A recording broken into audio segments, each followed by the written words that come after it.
The newly wedded couple went to their parents' house, especially the boy's house. And the boy's parents told them to visit 5 houses which are very important to them. And they went to 4 houses. And 5th house was somebody who is a much bigger name in that society. So she entered the house, and the man told her to sit on the chair, and the boys, her husband's mother, said, no, we'll sit on the floor. And immediately one mat was brought for them to sit on the floor. But Kavita Rani refused to sit on the floor. She told her husband, I will not sit on the floor.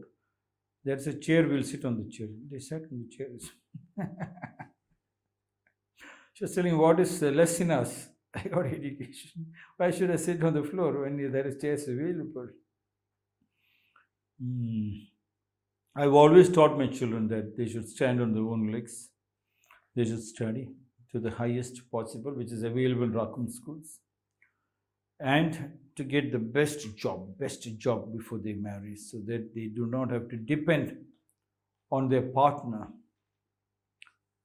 And recently, one alliance came for my girls, and they are from a very rich family. None of the girls were willing to accept it. They were telling me, you taught us that you complete your highest education, get a job. But I said, but they are very rich. No, you taught us richness is not very important. Standing on our own feet is the most richness. Nikos Kazantzakis, born on 2nd March 1883 in Greece, died on 26 October 1957 in Germany, was a Greek writer. Widely considered a giant of the modern Greek literature. He was nominated for the Nobel Prize in Literature in 9 different years.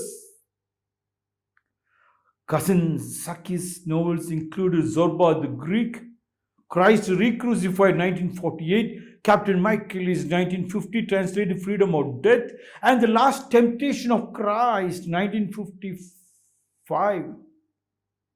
His fame spread in the English-speaking world due to cinematic adaptations of Zorba the Greek 1964 and The Last Temptation of Christ 1980. Nikos Kazantzakis said, if a woman sleeps alone, it puts a shame on all men. God has a very big heart, but there is one sin he will not forgive. If a woman calls a man to her bed and he will not go. A very, very controversial. If you take it directly of this statement, it doesn't suit the Indian society or to many societies. Let us go into this. If a woman sleeps alone, means if a woman is suffering alone. If a tree in the house is standing alone and you have not gone to that tree to hug the tree and speak to the tree and water the tree and manure the tree. If a woman sleeps alone, you see the pet animals, you're in a hurry to buy the pet animals. But if a woman sleeps alone, if the pet animal is alone, barking, crying, and you still don't go near to them, talk to them. If a woman sleeps alone, means when they're sitting alone, you go to meet your mom, you don't go and hug her. If a woman sleeps alone, that means your mother is sleeping alone, disconnected from you. The heart-to-heart communion is what Nikos Kazantzakis said. If a woman sleeps alone, it puts a shame on all men, all the people in that house. Men means all the people who are involved in the house. You see your dad alone. You don't hug and kiss him and be with him. Massage is like, Talk to him for some time. Spend some time with him. If a woman sleeps alone, it puts a shame on all the men.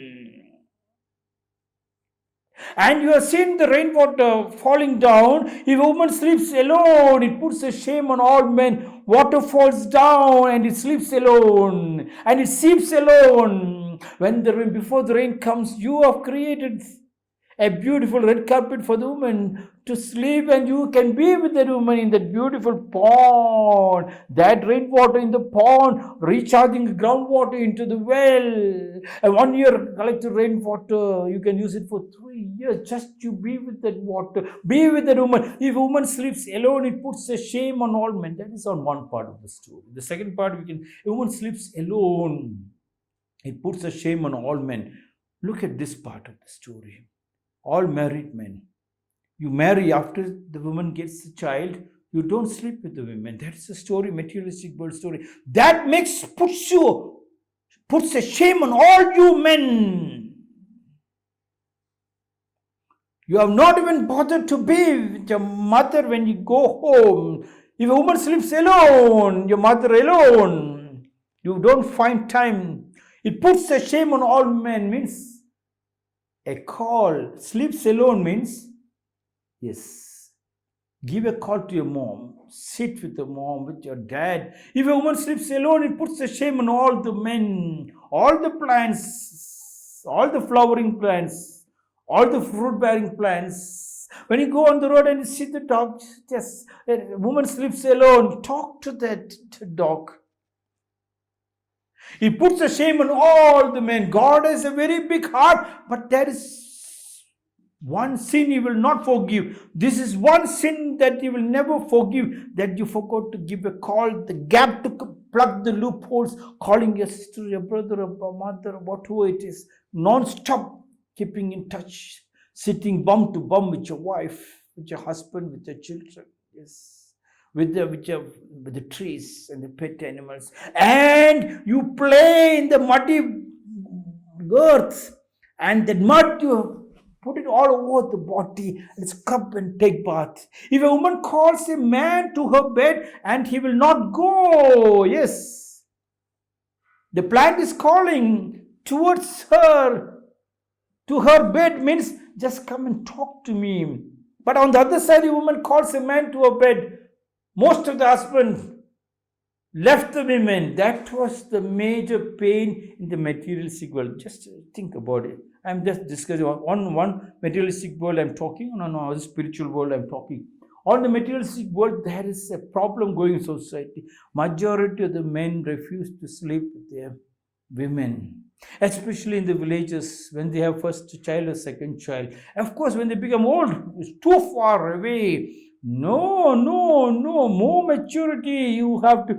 If a woman calls a man to her bed, yes, and he will not go, she might not call, but her presence is a call.